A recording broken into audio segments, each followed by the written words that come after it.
नमस्कार, मैं हूं आशीष चित्रांशी और आप देख रहे हैं द न्यूज लॉन्चर। कल शाम यानी 2 फरवरी 2026 की शाम को मोदी के साथ क्या हुआ, ये आप पूरा देश जानना चाहता है। पूरे देश के दिमाग में, मानस में अब ये सवाल कौंध रहा है कि हमारे प्रधानमंत्री के साथ आखिर क्या हुआ था। कैसे हजारों करोड़ रुपए खर्च करके जो गुब्बारा फुलाया था मोदी जी ने, वो गुब्बारा कैसे फूटने का खतरा पैदा हुआ और फिर 242 सेकंड में उस गुब्बारे को राहुल गांधी ने कैसे फोड़ दिया। अडानी का नाम, मोदी पर केस और बहुत सारा माल बाकी। ये क्या कोडवर्ड है जो राहुल गांधी कह रहे हैं कि मोदी जी को भी पता है और मुझे भी पता है। जो मोदी को पता है और राहुल गांधी को पता है, वो देश भी जानना चाहता है। और देश को अगर कोई ना बतावे तो भी राहुल गांधी ने इतने इशारे कर दिए हैं 242 सेकंड में कि देश समझ सकता है अपने आप। ये सामान्य बुद्धि से ये समझा जा सकता है। राहुल गांधी ने करीब करीब खोल दिया है, जो उलझा हुआ धागा था खोल दिया है। गांठें खोल दी हैं और धागा सामने रख दिया है। बस खुली हुई गांठ को निकाल करके धागा देख लेना है बस। लाइए हेमंत जी को मैं सब दिखाऊं सुनाऊं और फिर आप लोग निर्णय लीजिए। स्वागत है हेमंत भाई। जरा पहले एक विजुअल दिखाइए। संसद भवन में जो है, सदन के बाहर सांसद क्यों नारे लगा रहे हैं? बंद करो, बंद करो, खेत खलिहान बेचना बंद करो, बंद करो, बंद करो, किसान बेचना बंद करो, बंद करो, बंद करो, बंद करो, बंद करो। ट्रेड डील धोखा है, ट्रेड डील धोखा है, किसानों के साथ धोखा। अब ये धोखे की बात हुई, ये धोखा कैसे, क्यों, कब, स्क्रिप्ट राइटर कौन था, कैसे मोदी का गुब्बारा फूटने की नौबत आई और क्या क्या हुआ, जरा राहुल गांधी से सुनिए। 242 सेकंड है करीब, जो है इसको पूरा सुन जाइए बस। 3 चीजें बोलना चाहता हूं। पहली चीज बोलने नहीं दे रहे हैं।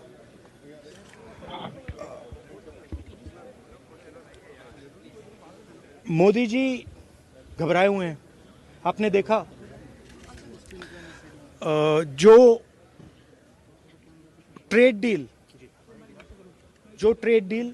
4 महीने से रुकी हुई थी।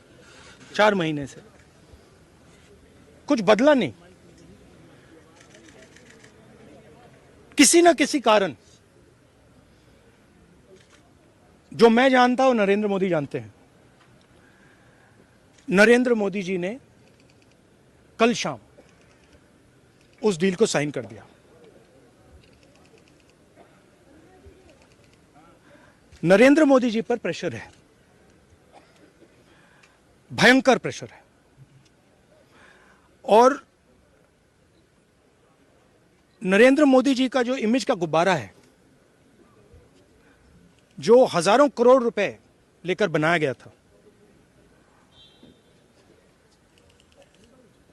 वो फूट सकता है।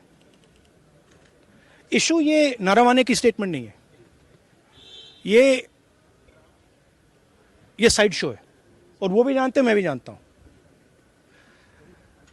मेन बात यह है कि हमारे प्रधानमंत्री को कॉम्प्रोमाइज कर दिया गया है। किसने किया है, कैसे किया है, यह हिंदुस्तान की जनता को सोचना है। मगर इतिहास में पहली बार, हिस्ट्री में, एलओपी को प्रेसिडेंशियल एड्रेस में नहीं बोलने दिया है। वो तो ऑटोमेटिकली होगा। बट ये आप समझिए, और हिंदुस्तान के जो किसान हैं, आप सब समझिए कि इस ट्रेड डील में आपकी मेहनत को, आपके खून पसीने को नरेंद्र मोदी जी ने बेच दिया है, और वो इसलिए बेचा है क्योंकि वो कॉम्प्रोमाइज्ड है। सिर्फ आपको नहीं बेचा है, देश को बेचा है। इसीलिए मुझे वहां नहीं बोलने देना है। नरेंद्र मोदी जी डरे हुए हैं क्योंकि जिन लोगों ने उनकी इमेज बनाई है वो अब उस इमेज को फोड़ने लगे हैं। धन्यवाद। प्रेशर है सर पीएम पे, जो आप कह रहे हैं कि प्रेशर है, प्रेशर क्या है और क्या दबाव है पीएम के ऊपर जो आपको बोलने नहीं एक एक एक एक अदानी जी पर केस है यूनाइटेड स्टेट्स में। वो अदानी जी को टारगेट नहीं कर रहा है, वो नरेंद्र मोदी के फाइनेंशियल स्ट्रक्चर को टारगेट कर रहा है। एक वो है। दूसरा है एप्स्टाइन फाइल्स। एप्स्टाइन फाइल्स में अभी और माल है, वो अभी रिलीज नहीं हुआ है। इसीलिए इस दबाव में आकर एप्स्टाइन फाइल्स में जो है, जो पूरा देश जानना चाहता है मगर अभी अमेरिका ने रिलीज नहीं किया है। और दूसरा जो अदानी जी पर केस है, जो एक्चुअली मोदी जी पर केस है, क्योंकि वो बीजेपी का फाइनेंशियल स्ट्रक्चर है, मोदी जी का फाइनेंशियल स्ट्रक्चर है।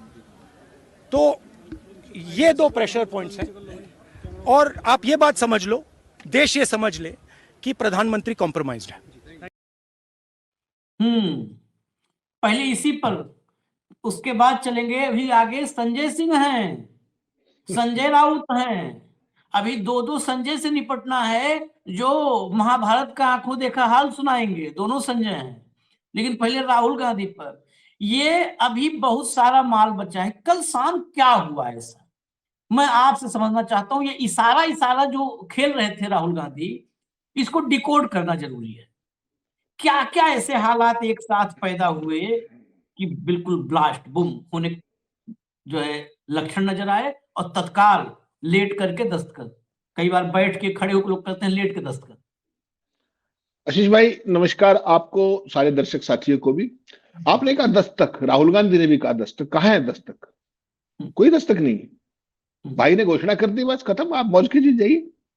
जब 71 बार वो ये घोषणा कर चुका है कि मैंने भारत और पाकिस्तान का सीज फायर कराया था, तो आपने कौन सा उसको चैलेंज किया था? किया कभी चैलेंज कि नहीं ये गलत कह रहे? तो उसको ये पता है कि कुछ भी बोल दो, इनको तो ये कोई मना थोड़ी करेंगे, किसी चीज पे साइन करा लो, कहां समस्या है? तो ये चीज आपको देखनी पड़ेगी।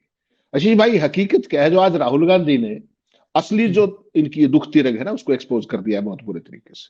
और ये बात बिल्कुल सही है कि जनरल नरावने की बातचीत जो है, केवल वो तो एक स्टार्टिंग पॉइंट है कि नरावने से तो वो शुरू कर रहे हैं, जिसमें प्रधान, आपको पता है सारे के सारा जो सिस्टम है मीडिया का इकोसिस्टम, वो तो एक लाइन ना तो नरावने की पूछेगा, ना वो एप्स्टीन की पूछेगा, ना वो अडानी की पूछेगा। उस मामले में तो मोदी जी को 100% नहीं 1000% इम्यूनिटी है।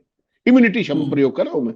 इस देश में दो कोई है, वो एक ज्ञानेश गुप्ता, वो भी आपके प्रिय मित्र है, और मोदी जी तो आराध्य है ही, नॉन बायोलॉजिकल, उसमें तो कोई समस्या नहीं। तो आशीष भाई, ये जो असली दिक्कत है ना, ये थी कि जब राहुल गांधी बोलने शुरू होंगे तो ये जो एक्चुअल में जो मुद्दा है ना जनरल नरावने वाला, ये तो हकीकत की बात ये है कि उनको नहीं बोलना था। ये वास्तव में उनके उसमें नहीं था। ये तो जो तेजस्वी सूर्य ने जो कांग्रेस पार्टी के बारे में किया, उसको लेकर के वो उनको लगा कि इसका जवाब दिया जाना चाहिए। ठीक, इसका तो असल में खेल दूसरा है। असल में खेल है अमेरिका के साथ द्वारा भारत के साथ की जा रही बदतमीजी पिछले कई महीने से, नंबर एक। उसके कारण हमारी सॉवरेनिटी को दांव पे लगाना, हमारे हर फैसले का अमेरिका से आना, फिर उस एप्स्टीन फाइल, और उसके बाद अडानी के ऊपर मुकदमा। और यही वो चीज कि अडानी का जो ये सारा है वो फाइनेंशियल स्ट्रक्चर वो एक्चुअल में बीजेपी का है, अडानी तो एक मोहरा है। तो ये सारी की सारी चीजें जो है, ये थी उसके अंदर, जो भाषण के अंदर आनी थी, और थोड़ा सा खुल के आनी थी। तो वो चूंकि वहां पर नहीं आने दी गई, और ये था कि इसको किस तरीके से रोकने के लिए मोदी जी एक काम के अनडिस्प्यूटेड चैंपियन है आशीष भाई, और वो है नैरेटिव को बदल देना। कल क्या था, कल मोदी जी के 56 इंची सीने, राष्ट्रवादी और मजबूत प्रधानमंत्री के ऊपर बात आ गई थी नरावने वाली। राहुल गांधी को मत बोलने तो सारे देश ने पढ़ लिया कि नरावने ने क्या कहा था, सारे देश ने पढ़ लिया। जो जितना छुपाओगे ना इस देश में, उतना ज्यादा पढ़ेंगे लोग, ये तो मान के चल रहा है। तो अब आशीष भाई हुआ क्या कि इनको लगा कि अब नैरेटिव को पलट लिया जाए। एक महीना पहले आपको याद है लुटनिक ने क्या कहा था, जो ट्रंप का वाणिज्य मंत्री है, उसने कहा था कि ट्रेन निकल गई, अब तो ट्रेन गई। तो फिर ट्रेन कल कहां मिल गई मोदी जी को? वो इसलिए मिली कि पार्लियामेंट का सेशन चल रहा है, उधर से ये एप्स्टीन फाइलें आ गई, उसमें पुरी से लेकर के अनिल अंबानी से लेकर के तमाम चीजें हो रही हैं, उसमें तमाम तरह के दावे हैं। तो इस पूरे नैरेटिव को पोमेरियन मीडिया के जरिए हम बदल लेंगे और ट्रेड डील को सरका लो धीरे से। ये था खेल सारा। और उसी का राहुल गांधी ने खुलासा किया कि ये सारे कार्ड हैं जो भारत की सॉवरेनिटी के साथ समझौता करके प्रधानमंत्री कंप्रोमाइज हुए दिख रहे हैं। और देश का कोई प्रधानमंत्री आज तक इस तरीके से कंप्रोमाइज नहीं हुआ। और जब कंप्रोमाइज की बात आप कहते हो तो कंप्रोमाइज का मतलब केवल बिका हुआ ही होना नहीं होता है, उसमें बहुत सारी चीजें होती है कि वो देश के हितों के लिए खड़ा नहीं हो पा रहा है सीना तान करके, इसका ये मतलब भी होता है। देश के हितों का संरक्षण नहीं कर पा रहा है डोमेस्टिक प्लेटफॉर्म पे भी, इंटरनेशनली भी। और वो सारे देश ने ऑपरेशन सिंदूर के दौरान भी देखा, ट्रेड डील्स की बातचीत के दौरान भी देखा, और चाइना के साथ भी देखा, पाकिस्तान के ऑपरेशन सिंदूर के साथ भी देखा। हर मुद्दे पर मोदी जी का केवल 56 इंची सामने आया। तो आज राहुल गांधी ने उस पूरे खेल को डिकोड कर दिया कि किस तरीके से ये नैरेटिव पलटने का खेल था। और मोदी जी को क्या लगा था कि अमेरिकन मीडिया जिस तरीके से, जो मोदी जी की जो छवि है, ये केवल भारत के मीडिया ने नहीं बनाई है, ये ध्यान रखिएगा। ये जो हाउडी मोदी और ये नमस्ते ट्रंप और पता नहीं क्या क्या जो कराया गया था, वो एक पूरी की पूरी कंटिन्यूटी है। और पूंजीपति हमेशा किसका ध्यान देते हैं? मीडिया पे किसका कंट्रोल है, नैरेटिव पे किसका कंट्रोल, आपको ही पता है। फेसबुक पे किसका कंट्रोल है, यूट्यूब पे किसका कंट्रोल है, वो सारे ट्रंप के दोस्त। तो इन लोगों को ये लगा कि यार ये बढ़िया मौका है, सारी चीजों को साइडलाइन कर दो और चुपके से नैरेटिव को बदल दो। अब उस भाई को आप जानते हो, ट्रंप को, उसका कारनामे समझो आप। तमाम देशों के साथ किसी के साथ बैठे बिना ही केवल फोन पे बात की वो ट्रेड डील डिक्लेयर कर देता है भाई। कई देश तो मना कर चुके कि हमारे साथ नहीं हुई, तो हमारे वाले तो मना करेंगे नहीं, आपको पता है। जब 71 बार ये कहा कि हमने पाकिस्तान के साथ ऑपरेशन सिंदूर का सीज फायर कराया, तब भी हमारे वाले ने जवाब थोड़ी दिया था। तो हमारी तरफ से वो निश्चिंत है ट्रंप कि वहां जो उसने जो कुछ किया है, उसने मोदी जी का फायदा करने की बजाय मोदी जी का डैमेज इतना ज्यादा कर दिया कि आप सोच नहीं सकते। आप सोचिए आशीष भाई, रात को 11:02 पे प्रधानमंत्री ने ट्रंप का धन्यवाद किया है, ठीक, ट्वीट को रिट्वीट करते हुए। किस बात के लिए धन्यवाद किया उसने? मोदी जी ने अभी तक किसी को एक वाक्य ये बताया है कि उस ट्रेड डील के अंदर क्या हुआ है, हमारे ऊपर कितना टैरिफ होगा, उनके प्रोडक्ट्स पे हमारे यहाँ कितना होगा, एग्रीकल्चर पे कौन कौन सी चीजों की हमने छूट दे दी है, मिल्क प्रोडक्ट्स पे, डेयरी प्रोडक्ट्स पे हमने क्या क्या छूट दे दी है। मोदी जी ने सम्मान तो करा लिया अपना हाउस के अंदर, देखा होगा आपने कितनी बड़ी माला पहन रखी थी। किसी मोदी के किसी मंत्री ने, एनडीए के किसी नेता ने, भाजपा के किसी नेता ने, रविशंकर प्रसाद, नथुना प्रसाद, बड़े बड़े जितने नाम है, किसी ने अभी तक एक भी शब्द ट्रेड डील पे बोला है? और ट्रंप ने पूरी की पूरी ट्रेड डील प्रस्तुत कर दी दुनिया के सामने। तो याद रखिएगा, ना कहने की तो हिम्मत आपकी नहीं है कि नहीं ये नहीं है। तमाम देशों ने कहा कि ये हमारे, हम नहीं करते, ये ट्रेड डील हमारी नहीं है, लेकिन आप तो वो भी नहीं कहोगे। और जो भारत ने इतने सालों तक अपना संरक्षण किया था, अपनी कृषि का, अपने किसानों का, अपने मिल्क फार्मर्स का, सारा उस सबको आपने प्लेट में रख के दे दिया। इसका मतलब समझिएगा आप क्या है। राहुल गांधी ने कितने महीने पहले ये कहा था कि मोदी ट्रंप के सामने सरेंडर करेंगे ट्रेड डील पे। मैंने वीडियो भी भेजी थी आपको, पुरानी वीडियो है। उन्होंने कहा था कि ट्रंप के सामने ट्रेड डील पे सरेंडर कर देंगे। वो काम हो गया? सरेंडर क्या, यहां तो चर्चा ही नहीं हुई। बता दीजिए कब चर्चा हुई? फोन पर 2 मिनट बात हुई होगी, 5 मिनट बात हुई होगी, 20 मिनट बात हुई होगी, साइन तो नहीं हुए। लेकिन आपकी तो ये कहने की हिम्मत नहीं है कि साइन नहीं हुए। एक म्यूचुअल एग्रीमेंट वर्बल होना एक बात होती है आशीष भाई, और कागज पे हस्ताक्षर होना दूसरी बात होती है। जब आपने हस्ताक्षर किए, और अगर हुआ ट्रेड डील, किसी ने भी किया, तो या तो मोदी ट्वीट कर दे उसको, डॉक्यूमेंट्स को पूरे जिन पे साइन हुए, जो भी ट्रेड डील हुआ है, या ट्रंप कर दे, या कोई और कर दे, या बीजेपी के तमाम एक से एक टॉप चीफ प्रवक्ता है वो कर दे। तो ये बिल्कुल आपने बिना कोई कागज पढ़े, बिना कोई बातचीत किए, उस भाई ने जो ट्वीट कर दिया, आपने अपना सम्मान कराना उचित समझा, उसकी डिटेल देनी उचित नहीं समझे। हाउस चल रहा है, संसद चल रही है। अगर कोई ट्रेड डील हुई है, मोदी जी को सबसे पहला काम आकर के सारा काम रोक करके सबसे पहले ट्रेड डील के कंट्रीज बताने इस देश, तत्काल संसद में बताना चाहिए, तत्काल। सुबह 11 बजे क्वेश्चन आवर नहीं होना चाहिए, जाते ही सबसे पहले प्रधानमंत्री सुओ मोटो स्टेटमेंट दे या उसके बाद वाणिज्य मंत्री दे या विदेश मंत्री दे, जिसको भी दे। भाई बस एक सेकंड रोक रहा हूं, आप देखें ना, सुबह वो पार्लियामेंट आए, पार्लियामेंट में इतना जोरदार स्वागत हुआ, उसके बाद तो तुरंत जब इतना जोरदार स्वागत हुआ था तो तत्काल आते कहते कि आज देश के लिए एक बड़ी खास उपलब्धि है, देश के लिए आज बहुत बड़ा मौका है। तो पहले मैं देशवासियों को ये बताना चाहता हूं कि हमारा देश बहुत तेजी से आगे बढ़ने वाला है, ये उसको बूस्टर डोज मिला है, ये ईंधन मिला है, अब हम उड़ेंगे। ये तो देश को बताने वाली चीज थी। बिल्कुल बिल्कुल, छुपा क्यों रहे हो? इसको छुपा रहे हो। और जो पोमेरियन पत्रकार क्या कह रहे हैं, अगर मैं वो बताऊंगा ना तो आप अपना सर पीट लेंगे। एक मेरे साथ था, बहुत सीनियर साथी, क्या लिखा है पता है उसने? कि जब भारत पर 50% टैरिफ लगा तो मोदी को जिम्मेदार ठहराया गया था, अब 18% कम हो गया तो मोदी को इसको श्रेय मिलना चाहिए। उस बेशरम से कोई ये नहीं पूछ रहा कि भारत पे तो 2.81% था, वो 18% 9 गुना क्यों देगा, 8 गुना क्यों देगा? वो कह रहा मोदी जी को इसका श्रेय मिलना चाहिए। और सारे पोमेरियन इसी काम पे लगे हुए सुबह से। आप याद रखिएगा एक बात, जब 50% टैरिफ ठोका था ना, यही जाहिल मीडिया क्या कह रहा था कि ये भारत के लिए लाभदायक है, 50% लाभदायक। हाँ, तो अब मैन्युफैक्चरिंग हब बन जाएगा इंडिया 50% टैरिफ के बाद कहा। जी जी, इन सब तो अब 18% हो गया, तो फिर तो खराब हो गया मामला। 50% ठीक नहीं था, 50% ठीक था, तो 18% में नुकसान नहीं हो जाएगा। अब कैसे बनोगे हब भाई? आशीष भाई, शर्म आती है आज की तारीख में जो परिस्थितियां हैं देश की। प्रधानमंत्री जो मर्जी आए करके चला जाए, कोई पूछने वाला ही नहीं।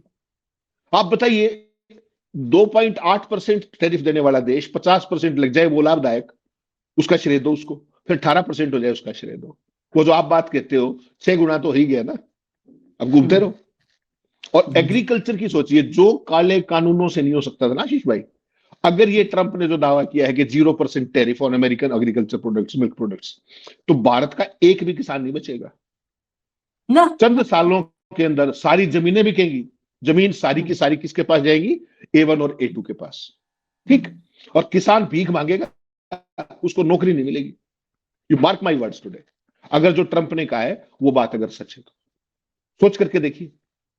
और मोदी जी सम्मान कराया और अंतर्ध्यान। पूरी बीजेपी में किसी ने एक शब्द बोला हो तो अब तक। वहां की वो कृषि मंत्री क्या कह रही है अमेरिका की? ट्रंप साहब का धन्यवाद। आपका कृषि मंत्री कहाँ है? कहाँ है आपका कृषि मंत्री? बताया उसने? पूरा देश सुबह से चिंतित है। होगा, मैं कहूँ ना, फिर रोक रहा हूँ आपको, कहीं हमारा वाला कहीं पकड़ा होगा कुछ हुल जलूल। विश्व भारती के ऐसे ऐसे वो सब एक से तो एक, तो इस संघ वाले सब वो बोलने का ऐंठ ऐंठ के विश्व भारती, माँ भारती, राष्ट्र निर्माण में आहुति, कुछ ऐसे ही इसी टाइप का कहीं भजन कीर्तन कर रहा होगा, पता नहीं है कृषि मंत्री का। वो कृषि मंत्री कह रही है कि हम बेचेंगे। और इतने नहीं, अब एक बात और मैं बताऊं, एक और आपने भी पढ़ा, हमने भी पढ़ा, इस देश की मीडिया के हेडलाइंस पर मत जाइए हेमंत भाई, मैं एक सवाल खड़ा करता हूं। जो मीडिया बार बार 50 से 18 लिख रही है, ट्रंप के ट्वीट में है रेसिप्रोकल टैरिफ 25%, रेसिप्रोकल टैरिफ 18% कर रहे हैं। रेसिप्रोकल कितना था? 25 था, 25 का 18 हुआ है भाई साहब। जो 25 हमारे ऊपर जो पेनाल्टी लगी थी, जो हमको सजा दिया था ट्रंप ने, सजा था ना, उसने कहा कि हम सजा दे रहे हैं 25% टैरिफ, तुम रूस से तेल लेते हो तो हम तुमको सजा दे रहे हैं। उसने हमें सजा सुनाया था, इसे क्लास में मास्टर साहब बेंच पे खड़ा कर दे, वैसे उसने बेंच पे खड़ा कर रखा था 6 महीने से। उस ट्वीट में कहीं भी ऐलान नहीं है कि जो 25% का टैरिफ हम रशियन ऑयल के लिए लगा था, उस 25% को विड्रॉ कर रहे हैं। ये अनाउंसमेंट नहीं है हेमंत भाई। मैं इसलिए चाहता हूं ये क्लियरिटी। हाँ, यही तो मैं कह रहा हूं। बहुत सारे समझदार लोग आप जैसे साथी पूछ रहे हैं ये बात कि उस 25 का क्या हुआ। ये तो उसने कह दिया कि भारत ने प्रॉमिस किया है कि हम रूस से तेल नहीं खरीदेंगे, लेकिन वो जो पेनल्टी का जो 25% था उसको नहीं पे किया है, उसने हटाया नहीं अभी तक, उसने लिखा नहीं है इस बात में, वो क्लियर नहीं है। हाँ। ये इस देश के जाहिल अगर ये पत्रकार हैं तो मैं सार्वजनिक रूप से ऐलान करना चाहता हूं कि मैं पत्रकार नहीं हूं। अगर ये सब पत्रकार हैं, ये दन 50 का 18, 50 का 18, 50 पहली बात एक मुफ्त रेसिप्रोकल टैरिफ नहीं था 50%। हम लोग इसी डिबेट करते करते मुझे लगता है कि देश में जितने चैनल दिन भर मोदी जो है मतलब इधर उधर दिन रात मोदी लेकर सुबह से अमूल मक्खन लगे रहते हैं, इतने डिबेट नहीं किए होंगे जितना हमने आपने किया होगा, क्या मैंने भाव किया होगा।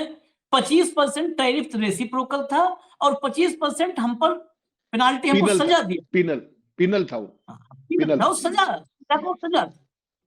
इसने रेसिप्रोकल सीधा लिखा है, रेसिप्रोकल टैरिफ 18%, मतलब 25 को 18 किया है, सिर्फ 7% टैरिफ घटा है, 32% नहीं, सिर्फ 7% घटा है। और सब कुछ लूट लिया आपका, सब कुछ लूट लिया, सब ले लिया, सब ले लिया। मतलब बताओ, कपड़ा, शर्ट उतरवाया, पैंट उतरवाया, बनियान उतरवाया, मैं क्या कहूं, सारे अंतः वस्त्र उतरवा लिए और केले का पत्ता दे करके और कह दिया जाओ। अब हम कह रहे केले का पत्ता आयुर्वेद में काम आता है, केले के पत्ता पर भोजन करने से सेहत बनेगी। थरिया में, जस्तक थरिया में, स्टील के थरिया में नुकसान करता है, साइंटिफिक प्रयोग में आया है। हमको ट्रंप ने केलक पत्ता पकड़ाया है, हमको केलक पत्ता, पूरा कपड़ा उतार के नग्न करके और केलक पत्ता पकड़ा दिया। और वो केलक पत्ता भी पकड़ाया है जिसमें छेद ही छेद है। राहुल गांधी ने झांका तो सब नजर आ गया। ये हालत है। और ट्रेड डील अब तक देखिए गजब है। सवेरे नरेंद्र मोदी ने ये नहीं कहा कि हमने ट्रेड डील किया है, वो भी खेलने की कोशिश गजब थी कि ट्रेड डील किए नहीं है, हमने ट्रेड डील नहीं किया, हमने तो खाली 18। देखिए कैसे इस देश का हमने प्रधानमंत्री, मैं शब्द कहूंगा तो मुकदमा हो जाएगा। मैं मतलब वो एक फिल्म आई थी ठग लाइफ, ऐसे कुछ थी फिल्म। अब बताओ देश का प्रधानमंत्री पूरा मान लिया 100 गाली खा के कोई आया, और 100 गाली खाने के बाद किसी ने गरियाना शुरू किया हो तो भोजपुरी में गालियां दी जाती हैं, बहुत देर तक जो आदमी नहीं जानता भोजपुरी लैंग्वेज बहुत देर तक समझ ही नहीं पाएगा कि गाली दिया जा रहा है। इतना रेघा रेघा करके जो है सरगम में गाली देते हैं भोजपुरी में। तो शुरुआत मान लिया गाली की आप से किया, और सिर्फ आप काट करके हमने लगा दिया कि देखिए आप बोला है। अरे आगे सुना दो, कोई कर्म नहीं छोड़ा। 18% टैरिफ किया, ये ट्वीट किया, आगे नहीं लिखा कि ट्रेड डील कर लिया 500 बिलियन हम उनसे खरीदेंगे, सब तेल पानी हवा सब अमेरिका के हाथों में हमारा होगा, नहीं बताया। अमित शाह का ट्वीट देखिए, अमित शाह का ट्वीट लाओ भैया, लाओ अमित शाह का ट्वीट देखिए। इंडिया यूएस ट्रेड डील से भारत के, अब कोई डाउट ना रहे इसलिए दिखाया हूं, इंडिया यूएस ट्रेड डील से भारत के एमएसएमई को नई शक्ति मिलने वाली है। लीजिए शक्ति हेमंत भाई, इससे लघु उद्योगों की ग्लोबल कॉम्पिटिटिवनेस बढ़ेगी, रोजगार में वृद्धि होगी, नई सप्लाई चेन में जगह मिलेगी और निवेश व क्रेडिट फ्लो भी बढ़ेंगे। देश के लघु उद्यमियों को सीधे लाभ पहुंचाने वाले इस कार्य के लिए मोदी जी का आभार। ग्लोबल कॉम्पिटिटिवनेस जो लिख दिया, मतलब वैश्विक प्रतिस्पर्धा। हम हिंदी में अंग्रेजी, अमित शाह इतना हमारा तेज नहीं है। वैश्विक प्रतिस्पर्धा बढ़ेगी, वैश्विक प्रतिस्पर्धा, प्रतिस्पर्धा में जाने के पहले, प्रतिस्पर्धा में हटा दीजिए इसको भैया, प्रतिस्पर्धा में जाने के पहले अभ्यास किया जाता है, इसको हटा दीजिए। प्रतिस्पर्धा में जाने से पहले अभ्यास किया जाता है। हेमंत भाई, एथलीट जाता है प्रतिस्पर्धा में तो पहले जो है वार्म अप करता है बकायदे, और कई महीने तैयारी करता है, कई महीने प्रैक्टिस करता है, उसके कोच होते हैं, उसको ट्रेन करते हैं, तब प्रतिस्पर्धा में जाता है। आप 5 किलो राशन पर जिंदा आदमी को कह रहे हो गामा पहलवान से लड़ लो जा करके, आपका एमएसएमई क्या वैश्विक प्रतिस्पर्धा करेगा? क्या करेगा? तकनीकी उधार का, रॉ मटेरियल उधार का। हेमंत भाई बताइए जरा इनको, हमारे योग्य गृह मंत्री को बताइए। इसमें आशीष भाई ज्यादा नहीं दिमाग लगाओ, कि एक लाइन सोचो बस कि अभी तक देश में पहले मंत्री बन गए हैं केंद्र के जिन्होंने स्वीकार किया है कि ट्रेड डील हो गई। इसको इस रूप में देखिए आप, डिटेल्स में तो यही नहीं जाते, आप क्यों जा रहे हैं? केवल एक शब्द पकड़िए कि पहली बार देश के किसी केंद्रीय, क्योंकि मोदी जी के बाद नंबर 2 वही है ना, all powerful, there are only 2। तो उस आदमी ने पहली बार हैशटैग बनाकर कहा कि इंडो यूएस ट्रेड डील, इसका मतलब डील हो गई है। फिर ट्रंप झूठ नहीं बोल रहा, मोदी ने अब तो प्रमाणित है। जो आपने ये बड़ी चीज की है, ये मुझे नहीं पता था कि इस तरह का कोई ट्वीट किया है। तो अब तो एक बात तो कंफर्म हो गई कि ट्रेड डील तो हुई है। अब किसी के दस्तक है नहीं है, उसके कंट्यूर्स क्या है, उसमें क्या क्या प्रावधान है, वो एक अलग पक्ष है। लेकिन पहली बार मैंने भारत में किसी के उससे देखा, कलम से, सत्ता पक्ष से, कि इंडो यूएस ट्रेड डील का शब्द प्रयोग किया है। मोदी जी ने नहीं किया था अब तक, और उनका सम्मान भी हो गया, स्वागत भी हो गया। कुल मिला के कहानी इतनी। इससे बेहतर कम से कम, मैं तो अगर इस मामले में मेरिट देना हो तो मैं कहूंगा आज ही अमित शाह का शपथ ग्रहण करवा दो प्रधानमंत्री के रूप में। हाँ भाई, कम से कम इतनी हिम्मत तो है, ठीक है, इतनी हिम्मत तो है कि अगला आदमी बता रहा है कि हाँ ट्रेड डील हो गया है। दोनों में बहुत फर्क है, मैं नहीं चर्चा बनाना चाहता, इस मामले में बहुत फर्क है। वो आदमी यहाँ सिर्फ और सिर्फ कुर्सी, कुर्सी सबको चाहिए, लेकिन इसमें कम से कम इतना है दूसरे वाले हमारे माननीय में कि दुस्साहस ही सही, लेकिन कम से कम देश के सामने बता देते कि हाँ ट्रेड डील हो गया। खैर, इसका मतलब बहुत सारी बातें कही थी राहुल गांधी ने कि वो केस है अडानी का, वो अडानी पे नहीं इन्हीं पे मानिए, वो सब पे आपने रोशनी नहीं डाली हेमंत भाई। मैं चाहता हूं उस पर रोशनी डालिए, लेकिन उस पर रोशनी पहले मैं ट्रंप को सुनवा देता हूं। माल बहुत है, ट्रंप को सुनिए जरा, सुनवा दीजिए भैया जरा ट्रंप को। Said that I spent time on Jeffrey Epstein's island. I didn't. I mean, he's a lightweight. This guy is a terrible. I think he's terrible. I thought he did a terrible job at the Grammys. I thought the whole Grammys was terrible. I watched part of it. It's not watchable. But he was a lousy host. I'd say not as bad as Jimmy Kimmel, but pretty close. And no, he made a statement about me and Jeffrey Epstein. I have nothing to do with that. I have nothing to do with Jeffrey Epstein. And in fact, if you look at the DOJ, they announced, they released 3 million pages. It's like this is all they're supposed to be doing. And frankly, the DOJ, I think, should just say, we have other things to do, because that whole thing has turned out, I mean, other than Bill Clinton and, Bill Gates and lots of people that there are a lot of questions about it, but nothing on me. But it was even sort of better than that, because they found that Jeffrey Epstein and this sleazebag writer named Michael Wolff were conspiring against Donald Trump to lose the election. So Epstein was conspiring with a writer for me to lose the election. So right there, you know that I had nothing to do with this guy. But yeah, it's a terrible thing. The amount of time that's being wasted. When Epstein was alive, like 10 years ago, nobody cared about it. But they're only doing it. But now it's really hitting back on them because Bill Clinton is such a big part of it. The Democrats are pushing it. And the problem is that it's turning out to be the Democrats that were with and conspired with Epstein. So I think you're probably going to see a little pullback from them. But think of it, they were working together to try and help me lose the election. But this is the Oval Office, so I guess that didn't work out too well. Okay, one more question. अब मैं इसमें सारांश में 30 second बता दूं। इसमें सबसे पहले अगर निबंध लिखना हो, सबसे पहले हम बताएंगे कि विषय में लिखूंगा इसको सुनने के बाद कि ये दुनिया में बेशर्मों का बादशाह है।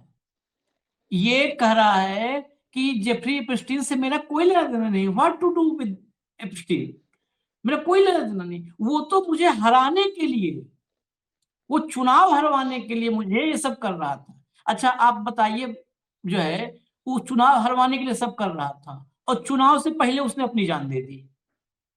2019 में एप्स्टीन ने अपनी जान दे दी है, इनको चुनाव हरवाना था। उसके चक्कर में उसने पहले सारा इनको चुनाव हरवाने के लिए उसने अपना प्राण, मतलब कहते हैं समाधि ले ली इनको चुनाव हरवाने के लिए। वो पहले इनके खिलाफ पूरा सबूत पूरा थ्रेड तैयार किया। फिर ये दरअसल जो अभी कहा राहुल ने, मैं इसलिए सुनाया आपको, राहुल ने भी कहा ना कि बहुत माल आना बाकी है। तो जैसे एक मान लीजिए, कहते हैं हाथी का पांव सबका पांव, तो मैं इसे हाथी के पांव के रूप में दिखा रहा हूं कि अगर ये फंसा है तो इसी के पांव में अपने साहेब का भी आ जाएगा पांव, जब ये अपनी बेशर्मी से अपने आप को बाहर करेगा। हेमंत भाई नहीं, देखिए, एक है पाव पाव और ये है भगतों के ताऊ। तो ताऊ बच गया तो पापा को कौन कहेगा भाई? बड़ा भाई बच गया तो पापा तो साथ फ्री हो गए। आप उनका भगतों की, देखिए आशीष भाई, आप हर चीज को पत्रकारिता की दृष्टि से मत देखा कीजिए, आप भगतों की दृष्टि से देखो। कभी कभी भगत क्या चाहते हैं? भगत तो इस बात में भी हमें गालियां देंगे कि ट्रेड डील के ऊपर हम किसानों की बात क्यों कर रहे हैं।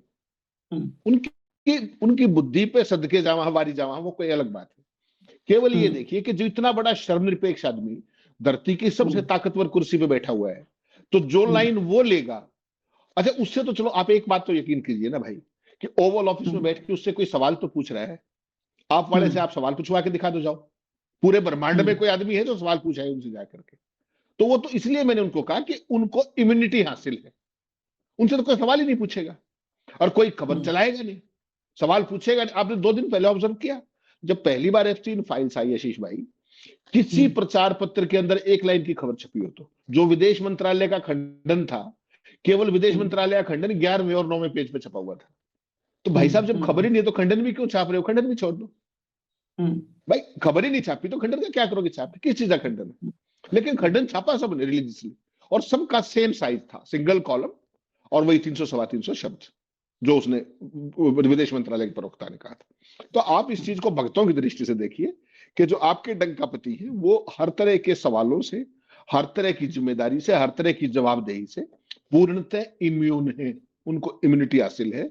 इतना ध्यान रखिए बस, उनसे ना कोई सवाल पूछेगा ना उनकी कोई खबर चलाएगा। आपने कहा एक सवाल का जवाब वास्तव में रह गया, माफी, कि आपने कहा कि जो अडानी के ऊपर केस है, इस बात पे आशीष भाई हम सैकड़ों बार ये कह चुके हैं कि जो कुछ अमेरिका के अंदर हो रहा है, जिस तरीके से आपने सरेंडर कर रखा है पिछले कई महीनों से, खासतौर पर ऑपरेशन सिंदूर के बाद, वो सामान्य नहीं है।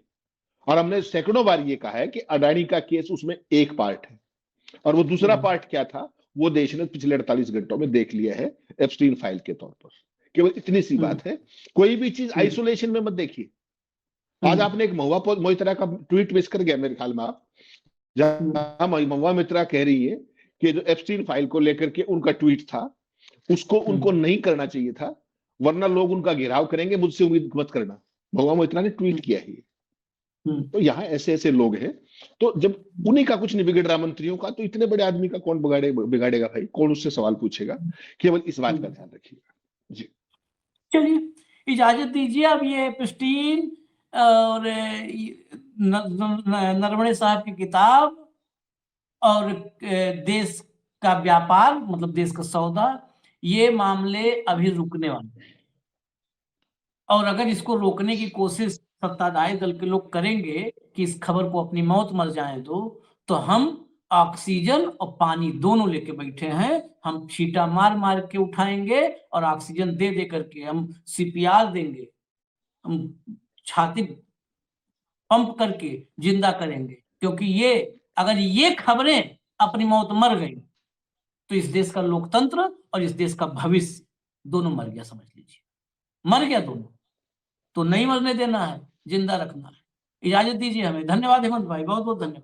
नमस्कार। देखिए, राहुल गांधी जी ने एक ऐसा मुद्दा सामने लाने की कोशिश की जो राष्ट्रीय सुरक्षा का मुद्दा है। जब देश पर संकट आता है, कोई नेबरिंग कंट्री देश पर हमला करने की तैयारी में आपके सैन्य और टैंक के साथ भारत की सीमा पर घुसता है, तो उस वक्त जो पॉलिटिकल लीडरशिप है उसने निर्णय लेना चाहिए कि हमको क्या करना है क्या नहीं करना है। जनरल नरवणे बार बार कोशिश कर रहे थे कि हमें आदेश दीजिए, हमारे लिए क्या आदेश है। तो हमारे डिफेंस मिनिस्टर, हमारे प्राइम मिनिस्टर, राष्ट्रीय सुरक्षा सलाहकार निर्णय लेने से बच गए और भाग गए। बाजार खोलकर, अमेरिका का बाजार खोलकर भारत के करोड़ों किसानों के पीठ और पेट में छुरा मारने का काम नरेंद्र मोदी की सरकार ने किया है। यह समझौता हिंदुस्तान के करोड़ों किसानों के साथ विश्वासघात है। न सिर्फ करोड़ों किसानों के साथ, बल्कि अमेरिका का राष्ट्रपति कह रहा है कि अब हिंदुस्तान रूस से तेल नहीं खरीदेगा। यानी कि अमेरिका से अगर आप तेल खरीदेंगे तो महंगा तेल हिंदुस्तान के करोड़ों लोगों को खरीदना पड़ेगा। आपने दोहरी मार इस देश के लोगों को दी, विश्वासघात किया इस देश के लोगों के साथ। जिस कृषि क्षेत्र को हमेशा संरक्षित रखा गया कि भारत में बाहर का विदेशी सामान आकर, कृषि क्षेत्र का उत्पाद आकर सस्ते दामों में बिकने लगेगा तो हिंदुस्तान के किसान बर्बाद हो जाएंगे। आज नरेंद्र मोदी जी की सरकार ने उन करोड़ों किसानों के साथ धोखा करने का काम किया है, खेत कल्याण के साथ धोखा करने का काम किया है, अन्नदाता के साथ धोखा करने का काम किया है, और इसका पुरजोर विरोध सड़क से लेकर सदन तक हम लोग करेंगे।